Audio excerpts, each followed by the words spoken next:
भाग 2। आजादी की जंग से संविधान तक। संविधान में कौन कौन सी धारा है जो आपको पता होनी चाहिए। यहां हम संविधान की धाराओं, संविधान से बने कानूनों और न्यायपालिका के आदेशों से बने नियमों को सरल तरीके से समझेंगे।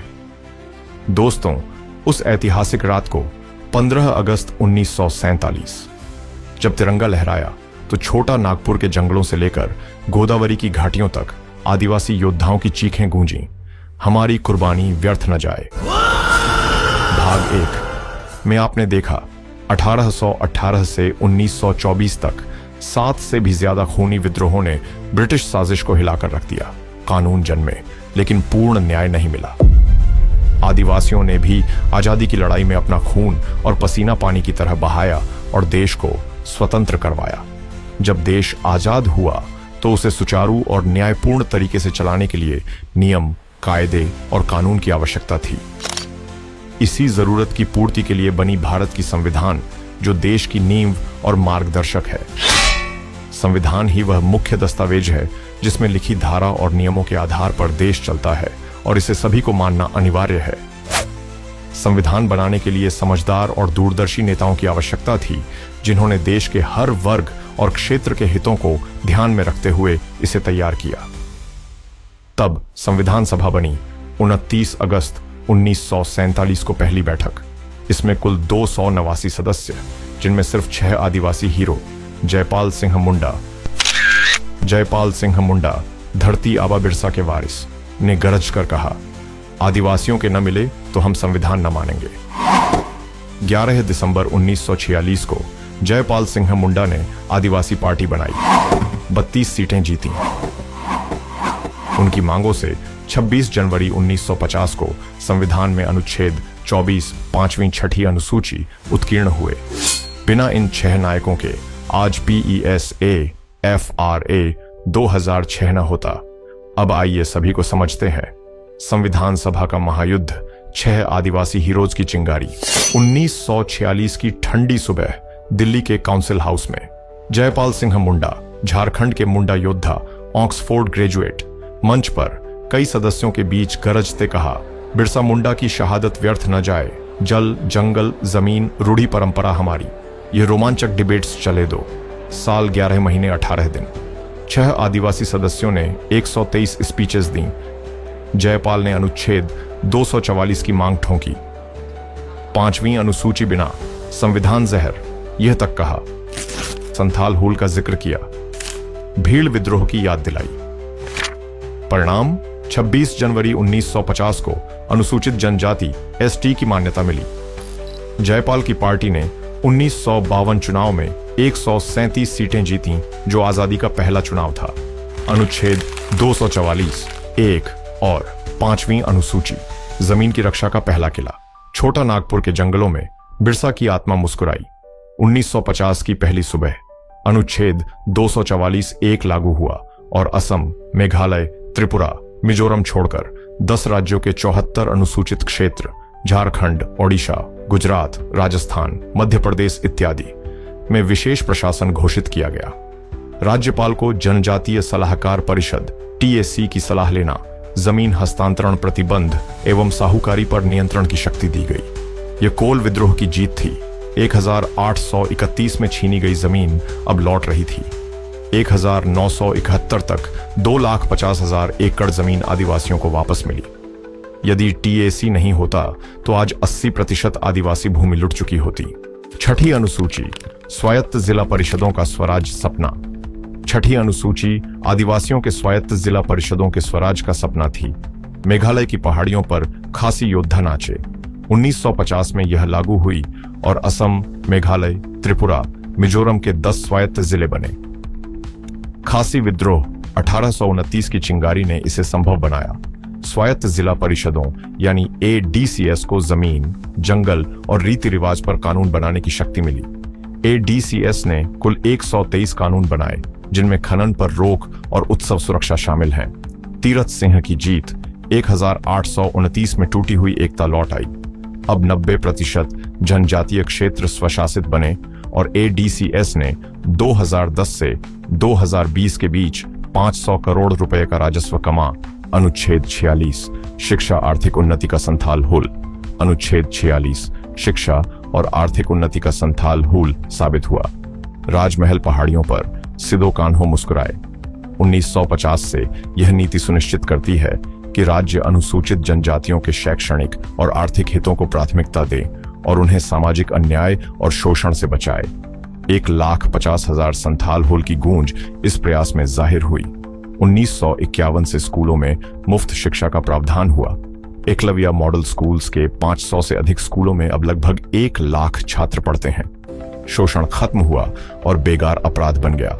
1950 में साक्षरता केवल 8% थी, जो 2021 के जनगणना तक बढ़कर 67% हो गई। आरक्षण प्रावधान, लोकसभा नौकरियों में मुंडा उल गुलान। संविधान आर्टिकल 15, 16, 330, 332। आरक्षण प्रावधान ने लोकसभा और नौकरियों में मुंडा उल गुलान को संभव बनाया। बिरसा मुंडा की पुकार गूंज उठी। अनुच्छेद 15, 4 और 16, 4 के तहत शिक्षा और नौकरियों में 7.5% अनुसूचित जनजाति आरक्षण सुनिश्चित हुआ। अनुच्छेद 330 और 332 के तहत लोकसभा में 47 सीटें और विधानसभाओं में 560 सीटें आरक्षित की गईं। 1952 के पहले चुनाव में जयपाल सिंह मुंडा ने सीटें जीतकर आदिवासी आवाज को संसद में पहुंचाया। आज लगभग 10 लाख एसटी सरकारी नौकरियों में है। यह रंपा विद्रोह की जीत और अल्लूरी चंद्रा रेड्डी का सपना साकार होने जैसी उपलब्धि थी। 1950 में कोई भी एमपी नहीं था, आज 47 सांसद हैं। अनुच्छेद 13(3) प्रथागत रूढ़ियों का टाना भगत संरक्षण। संविधान आर्टिकल 13। अनुच्छेद 13(3) प्रथागत रूढ़ियों का टाना भगत संरक्षण साबित हुआ। ओरांव जंगलों में जतरा भगत की यह जीत है। अब कानून में रूढ़ि प्रथा को शामिल किया गया। यह अहिंसक विद्रोह 1914 में हुआ, जिसमें टोटेम पूजा और उत्सव कानूनी रूप से मान्यता प्राप्त हुए। कुल 26,000 प्रथाएं संरक्षित हुईं और भीड़ परंपरा बची। यदि अनुच्छेद 13(3) क नहीं होता तो लगभग 80% रीति रिवाज लुप्त हो जाती। PESA 1996 ग्राम सभाओं का रंपा तांडव। PESA act 40 of 1996। PESA 1996 ने ग्राम सभाओं का रंपा तांडव शुरू किया। गोदावरी के जंगलों में अल्लूरी गरजे। 1996 में लागू। यह कानून 5वीं अनुसूची के 11 राज्यों में ग्राम सभाओं को अधिकार और शक्ति देता है। अब भूमि अधिग्रहण, खनिज और प्रथाओं पर नियंत्रण ग्राम सभाओं के हाथ में है।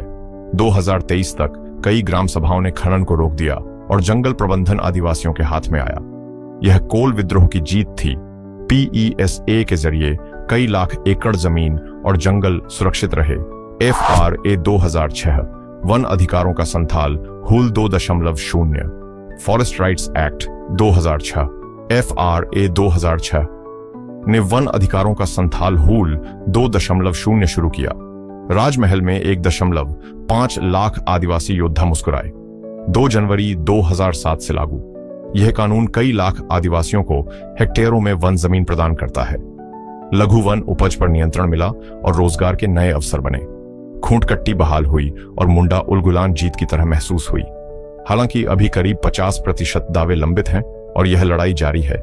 SC/ST एक्ट 1989 अत्याचार निवारण act number 30 of 1989। SC/ST act 1989 ने अत्याचार निवारण की दिशा में बड़ी जीत दिलाई। खानदेश पहाड़ों पर चतुर सिंह ने न्याय का तीर चलाया। 11 सितंबर 1989 को लागू। यह कानून अपमान और हिंसा पर कठोर दंड सुनिश्चित करता है। अब 90% मामलों में कन्विक्शन होती है और साहूकारों पर कार्रवाई हुई।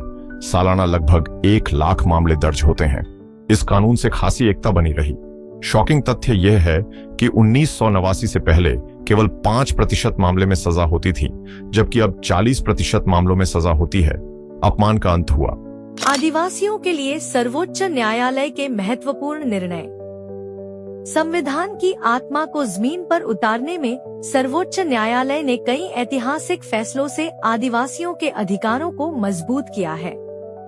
1997 में आए समता बनाम आंध्र प्रदेश राज्य केस ने ऐलान किया कि 5वीं अनुसूची के क्षेत्रों में आदिवासी भूमि को निजी कंपनियों या गैर आदिवासियों को खनन लीज पर नहीं दिया जा सकता।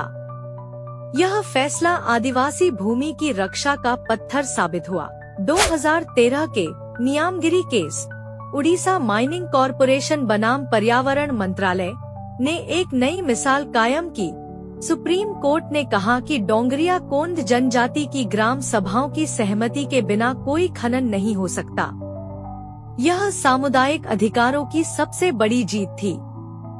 टी.एन. गोदावरमन थिरुमुलपाद बनाम भारत संघ 1996 से जारी मामला ने जंगलों की परिभाषा को व्यापक किया, जिससे हर प्रकार का वन, चाहे अधिसूचित हो या न हो, अब वन संरक्षण कानून के तहत सुरक्षित है।